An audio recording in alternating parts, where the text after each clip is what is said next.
ಷಡ್ಯಂತ್ರ ಮಾಡಿ ಕಾಂಗ್ರೆಸ್ ಪಕ್ಷವನ್ನು ಸೋಲಿಸಲಿಕ್ಕೆ ಪ್ರಯತ್ನ ಮಾಡಿದರು ಅಂತ. ನನ್ನ ದೃಷ್ಟಿಕೋನದಲ್ಲಿ ನಾನು ಒಂದು ಮಾತನ್ನು ಸ್ಪಷ್ಟವಾಗಿ ಹೇಳ್ತೀನಿ. ಕಾಂಗ್ರೆಸ್ಸು ಚುನಾವಣೆಗಿಂತ ಮುಂಚೆನೇ ಸೋತಿತ್ತು. ನೀವು ಯಾವಾಗ ಅಭ್ಯರ್ಥಿಯನ್ನು ಆಯ್ಕೆ ಮಾಡಿದ್ರಿ ಅಲ್ಲೇ ನಿಮ್ಮ ಫೇಲಿಯರ್ ಅಂತ ನಾನು ಸುಮಾರು ಇಂಟರ್ವ್ಯೂಗಳಲ್ಲಿ ಹೇಳಿದೆ. ನಾನು ಪ್ರತಿ ಸಂದರ್ಭದಲ್ಲಿ ನಾನು ಎಚ್ಚರಿಸ್ತಾ ಇದ್ದೆ, ಅಷ್ಟೇ ಸಾಧ್ಯ, ಅಷ್ಟು ತಾನೇ ನಾನು ಮಾಡೋಕ್ಕೆ ಸಾಧ್ಯ, ಇನ್ನೇನು ಮಾಡೋಕ್ಕೆ ಸಾಧ್ಯ ನಾನು. ಇಲ್ಲ, ನೀವು ಒಂದು ಮೈನಾರಿಟಿ ಹೈಯೆಸ್ಟು ರೆಪ್ರೆಸೆಂಟೇಷನ್ ಇರ್ತಕ್ಕಂಥ ಕ್ಷೇತ್ರ ಮೈನಾರಿಟಿ ಕೊಡಿ ಅನ್ನು.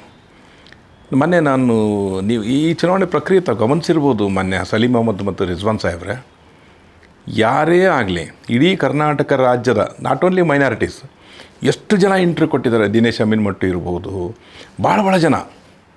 ನಾರಾಯಣ್ ಅಂತವ್ರು ಪ್ರಜಾವಾಣಿಯಲ್ಲಿ ಆರ್ಟಿಕಲ್ ಬರೆದ್ರು. ಅದು ನಿಮಗೆ ಒಂದು ಕನ್ನಡಿ, ಅದು ದಿಕ್ಸೂಚಿ, ನೀವು ಅದನ್ನು ಗಮನಿಸಬೇಕು. ನನ್ನ ಅಭಿಪ್ರಾಯ ಅಲ್ಲ, ಅದು ಇಡೀ ರಾಜ್ಯದ ಜನಗಳ ಅಭಿಪ್ರಾಯ ಆಗಿತ್ತು. ಮೈನಾರಿಟಿಗೆ ಟಿಕೆಟ್ ಕೊಟ್ಟು ನೀವು ಅಲ್ಲಿ ಗೆಲ್ಲಿಸ್ಬೇಕಾದಂಥ ಒಂದು ಕರ್ತವ್ಯ ಒಂದು ಪಕ್ಷದ ಮೇಲಿತ್ತು. ನೀವು ಅವ್ರು ಯಾರನ್ನ ಹಾಕಿರೋಂತ ತಗ್ಸಕ್ಕೆ ಬರ್ತೀರಾ? ಎಲೆಕ್ಷನ್ 15 ದಿವಸ ನೀವೇ ಮಾಡ್ತೀರಾ?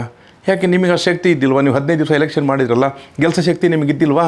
ಸಲೀಂ ಅಹಮದ್ ಇದು ಯಾರು ಇವರು ಬಿಟ್ಬಿಡಿಯಪ್ಪ, ಜಮೀರ್ ಅಹಮದ್ ನಜೀರ್ ಅವರು ಬಿಟ್ಟುಬಿಡಿ. ಮುಖ್ಯಮಂತ್ರಿಗಳು ಅವರಿಗೆ ಕೆಲಸ ಕೊಟ್ಟಿದ್ದರು, ಅವ್ರು ಬರಲಿಲ್ಲ ಅಂತ ನೀವೇನು ಹೇಳ್ತಾಯಿದ್ರಿ. ಓಕೆ ಬಿಡಿ, ಅವ್ರು ಬರಲಿಲ್ಲ ಅಂದರೆ ಬೇಡ. ನಿಮಗೆ ಶಕ್ತಿ ಏನಾಗಿತ್ತು ರೀ? 15 ದಿವಸ ದಾವಣಗೆರೆಯಲ್ಲೇ ಕೂತಿದ್ರಲ್ಲಪ್ಪ ಎಲ್ಲರೂ ನೀವು. ಯಾಕೆ ನೀವು ಮೈನಾರಿಟೀಸನ್ನು ನೀವು ರೀಚ್ ಆಗೋಕ್ಕಾಗಲಿಲ್ಲ? ನೀವು ದೊಡ್ಡ ಲೀಡ್ರ್ಗಳಲ್ಲ, ಈಗ ಈ ಜನ್ರೇಷನ್ನಿನ ಲೀಡ್ರ್ಗಳಲ್ಲ ನೀವು. ಮೈನಾರಿಟಿ ಮನವೊಲಿಸೋಕ್ಕಾಗಲಿಲ್ಲ ಅಂದರೆ ನಿಮ್ಮ ಲೀಡರ್ಶಿಪ್ ಫೇಲ್ ಆಗಿರ್ಬೋದಾ ಅಂತ ನೀವು ವಿಶ್ಲೇಷಣೆ ಮಾಡ್ಕೊಳ್ಳಿ.